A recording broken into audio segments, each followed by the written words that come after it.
Okay, so the Oscar nominations for the 2026 Oscars are here, and it is historic. As you can see, this is one of the most exciting, revolutionary, and most deserved Oscar noms you could. Oh wait, hold on, I have the wrong screen up. Here we go.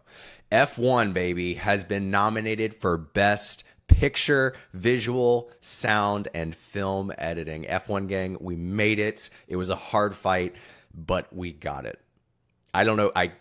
I am dumb. I can't even keep up the joke. I am dumbfounded that F1 is in Best Picture. I'm not even going to bother rattling off all the other films that should be on here, but F1 for Best Picture. F1, the movie, for Best Picture. What are we doing? Okay, I know it's mission enjoyment. The mission is to enjoy. I try not to be negative, but I'm not even mad. I'm just confused. Why why is F1 here? What is going on? This makes absolutely no sense. Anyway, back to the most important thing. Sinners has broken the most nominated film of all time record with 16 nominations. That is just exceptional. Let's go through the full list here.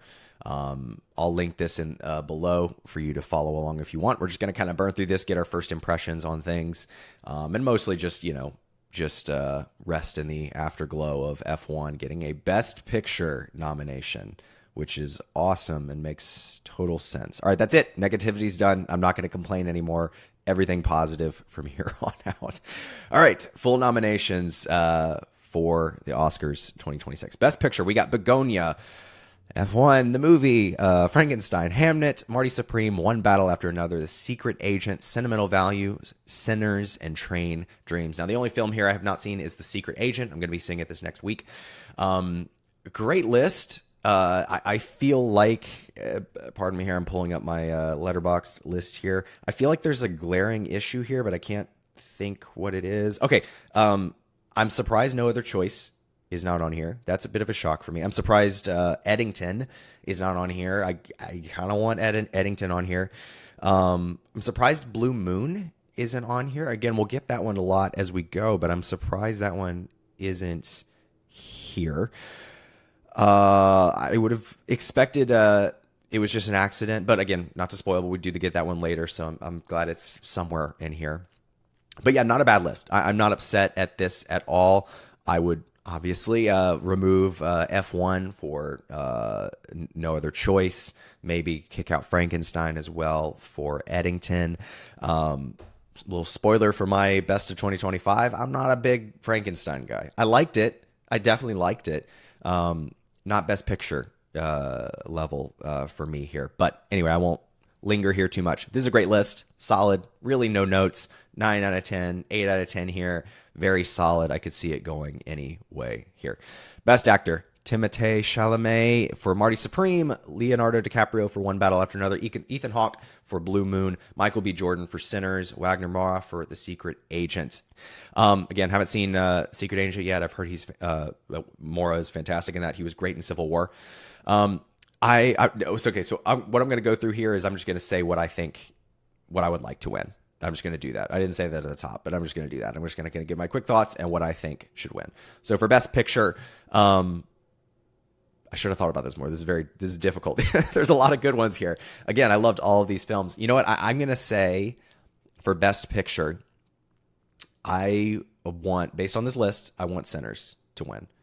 I want Sinners to win. Yeah, I feel very, very confident in my choice there. And the reason I say that is, apart from Eddington, there's no other film that I will remember in a year, 2 years, 5 years, 10 years. When I think back on 2025, I'm not going to think about Hamnet. And I loved Hamnet. It was probably one of the most moving films I've seen in recent memory. I loved it. F1. Yeah, I mean, I'm never not chirping about F1, right? I'm always talking about F1. I am the F1 guy. I'm not going to remember it past the year. Train Dreams. That was at my top for a lot of the year.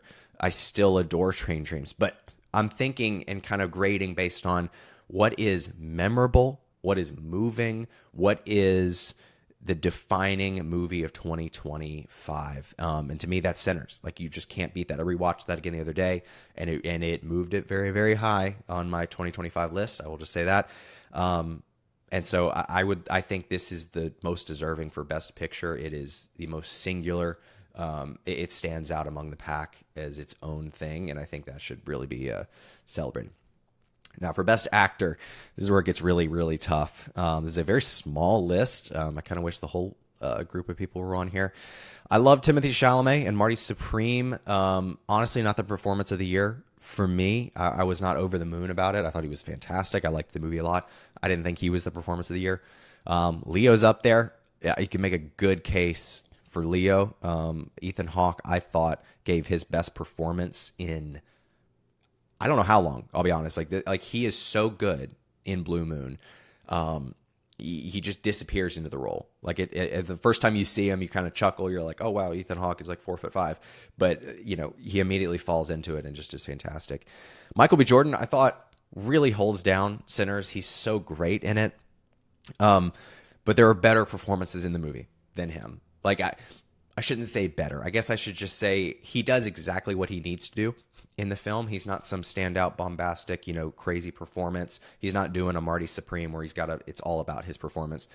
He just needs to hold it down, play both characters in a different but familiar way, and he does that great. So his assignment, he understood his assignment and he accomplished it perfectly.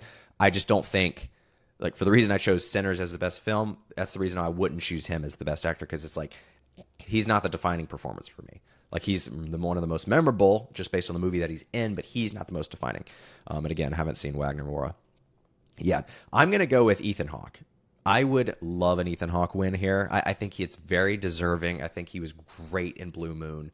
And I say that with absolute love for DiCaprio here. It would be between these two, but I'm going to go Ethan Hawke here. I may change that later, but I'm going to go with that. Best Actress, I don't even need to look. Jessie Buckley in Hamnet. I've never seen someone command the screen, command an entire audience like she did in this film. I watched this in a pretty crowded theater. I've never heard people crying like this. Not sniffling, crying, dry heaving, crying. And that is totally because of her and Paul Mescal. But Jessie Buckley especially gives one of the most commanding film performances I've seen in years, and she absolutely deserves it. Going down the list here, Rose Byrne, really good. If I Had Legs, I'd Kick You.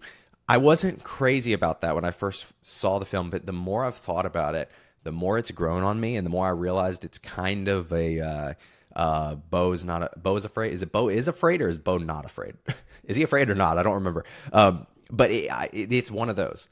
It feels like a film in that's just, designed to kind of make you uncomfortable and be stressful. And so I think I'll probably rewatch it with that lens and see how it hits me. But I thought Rose Byrne was fantastic in this.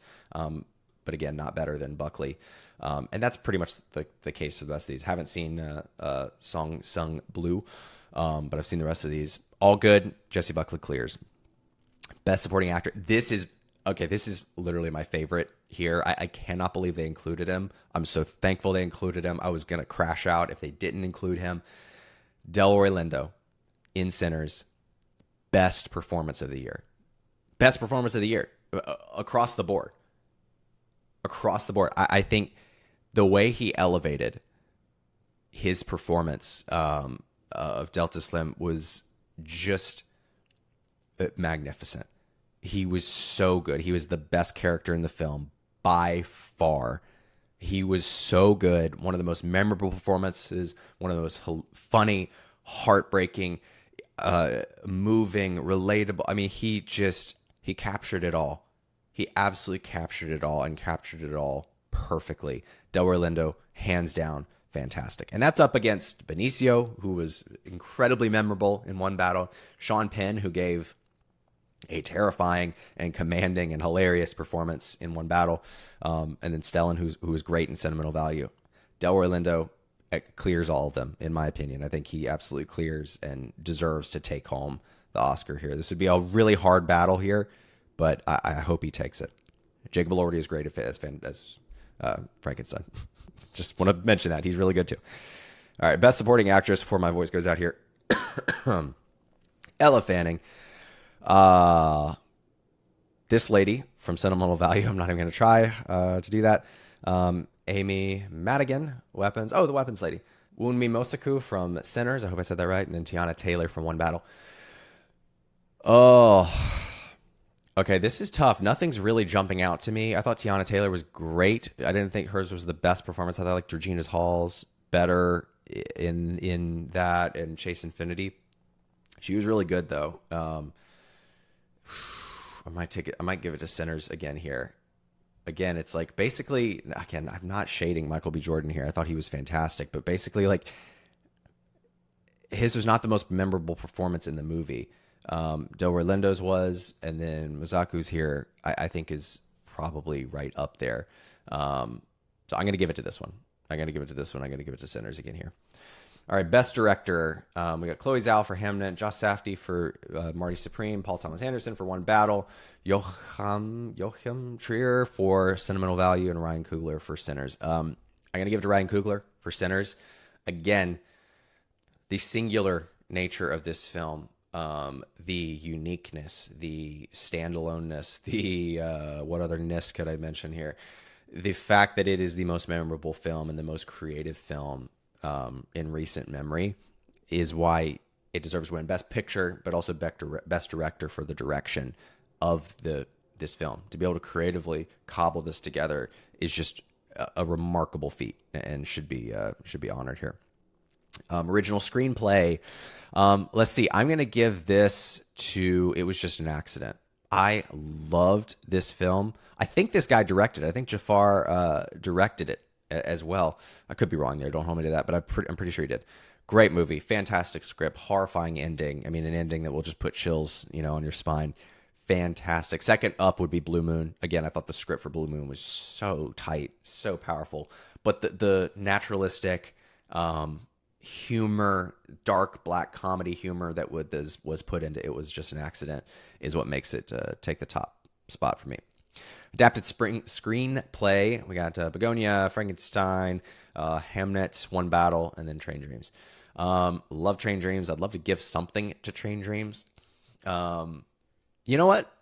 I'd love to give something to Train Dreams, and I will give something to Train Dreams. I'm going to give adapted screenplay because I read Train Dreams after seeing the movie, and it's not as good as the movie. I'm going to say it. I thought the movie was better than the book. I thought the way the movie handled the story of this man, it was much more relatable. You liked him a lot more. The movie just handled him a lot better. I felt the book was a little too schizophrenic for me. It was a little too all over the place. I struggled to connect with it as much. So in terms of adapting screenplay and seeing the vision behind the text, I would go with Train Dreams here. I think that's it. Animated feature, did not see any of these. I might be watching this one, but I skipped all of those. We don't watch documentaries because those are for nerds. I say that every year. I'm kidding. I just haven't watched any of those. International features, Secret Agent, It Was Just an Accident, Sentimental Value, Sirat, the voice of Hind Rajab. I've not even heard of this movie. Now I gotta track that down and watch that. I wanted to try and see everything here. Okay, I'll be watching this. I've got plans to see Sirat. It's coming in the early March at my local theater, so I'll be seeing this. So Best International, based on what I've seen, I'm going to have to go with It Was Just an Accident, which I am totally fine with. I thought it was a phenomenal film. Editing, F1, baby. There it is. Marty Supreme, One Battle, Sentimental Value, Sinners. I'm going to go with Marty Supreme here. I thought the editing in Marty Supreme was really good. I thought it was electric. It made a ping pong movie exciting and quick and electric, and I think that's no small feat. I think that's really, really good. So I think easily Marty Supreme here. Cinematography, we got Frankenstein, Marty Supreme, One Battle, Sinners, Train Dreams. I'm going to give this to Train Dreams. The cinematography in Train Dreams, if you've seen the film, unbelievably good. Unbelievably good cinematography here. Easily, I mean, the performance of I was going to say Joel Edgerton was just phenomenal in here. Which, speaking of, why did he not get a nomination for Best Actor? That's crazy. That's crazy. He should have gotten a nom for Best Actor. That's pissed me off now. Now I just realized he didn't get one. I knew that list fell short. Damn, he should have got one. But yeah, I'm gonna go Train Dreams. Awesome. Original score: Begonia, Frankenstein, Hamnet, One Battle, Sinners. Okay, it's going to be between One Battle and Sinners here. Sinners is way more iconic, right? I mean, you've got the multiple musical sequences, but One Battle, it's like the way that music, just the plucky, like the sound just drove and pushed the film forward, was just exhilarating. I think I got to give it to Sinners, though, in terms of memorable, music and score and the way everything weaved together. Like when I was watching it recently and I just had the sound blasting, my neighbors probably hated me, but just listening to the way the songs were weaved into the rest of the film, it was just magnificent. So yeah, the more I think about it, actually, it's like, although I love both of these, like Center, like the music is a large part of what makes Center. So I got to go with that. Casting, we got Hamnet, Marty, One Battle, Secret Agent, and Sinners. Casting, I'm definitely going Sinners here. Again, it's the ensemble that's such a good build, and whoever plucked Delroy Lindo for this role, again, just deserves deserves their flowers and a crown, because that was just such a great choice. The second option would be maybe One Battle, maybe, I'm not sure. But I'm definitely going Sinners here. Production design, we got Frankenstein, Hamnet, Marty Supreme, One Battle, Sinners. I'm going to go Frankenstein. There we go. I'm going to drop one to Frankenstein. I thought the production design was beautiful. The color looked a little, again, not to be too negative, a little Netflixy, a little odd at sometimes. It felt a little bit too, I don't know. And maybe I'm speaking out of turn here, but there was something about the film that felt cheaper. I don't know if that makes sense, if that sounds crazy, because it visually looked good, and a lot of the sets were, very carefully designed and all that stuff. I don't know. There's just something about the film that left me feeling like it I think it hurt, having read the book too, having read Frankenstein, and then watching the film. It just really created a pretty big chasm between the two. All right, costume design here: Avatar, Frankenstein, Hamnet, Marty Supreme, and Sinners. I guess I'll give this to Frankenstein again. I mean, I thought the costumes were pretty good. I thought they were interesting. Actually, you know what? I'm going to go Marty Supreme. I really loved his suits. I liked his little red gloves. I liked a lot of that in the film. It was very intentional, and they added a lot of detail and quality to it. So yeah, I'm actually going to go Marty Supreme here. Visual effects: Avatar, F1, Jurassic World, The Lost Bus. No idea what that is. The Lost Bus, and then Sinners. I'll be honest, I don't care. I don't really actually have an opinion with any of these. I didn't see Jurassic World. I didn't see The Lost Bus. The visual effects is not what stands out to me in Sinners. And F1, I guess we could give it to F1. We could throw a bone to F1. Although I will say the Sinners, the twin effect in Sinners was very good. Maybe that would be lumped in with visual effects. Not maybe, it definitely would be lumped in with visual effects. Maybe I go with that. You know what? I'm going to go with F1. F1, baby, movie of the year. There we go. That's my pick for visual effects. And then we got sound: F1, Frankenstein, One Battle, Sinners, Seurat. I've heard Seurat is just electric and stressful and pounding with its sound. So I would likely switch this to Seurat, but I'm going to go One Battle. I thought the sound design in this was really, really great and really, really fun and chaotic. Paired with the music was just a killer time. Makeup and hairstyling: Frankenstein, excuse me, Coco, Sinners, The Smashing Machine, and The Ugly Stepsister. What the hell is that? Makeup, I'll go Frankenstein here. I thought the blood and the gore was really well done. Original song: Dear Me. No clue what that is. Golden. Oh, it's K-pop. I haven't seen that one. I Lied to You. Okay. It'd be tough to beat that one. Sweet Dreams of Joy. Not sure. Train Dreams. I don't actually remember that song. Oh, that's it. Okay. I Lied to You. Obviously. if this doesn't win, my TV's getting broken. If either this doesn't win or Delroy doesn't win, my TV is getting split in half. And then this channel's shutting down because I won't have anything to watch movies on. Live action short, haven't seen them. Documentary short, haven't seen them. Again, they're for ADHD nerds. Not watching those. Animated shorts, haven't seen these. Okay, that's it, I think. Is that it? Is that it? Yeah. And feel free to screenshot if you want a 30-day Tai Chi workout plan here. All right. What a year. What a year compared to last year. Let me see if let me pull up last year's best pictures. So mental note here. Okay. Best pictures from this year. Let's go to 2025 Oscar noms. Oh, please pull it up. Please pull it up. Okay, here we go.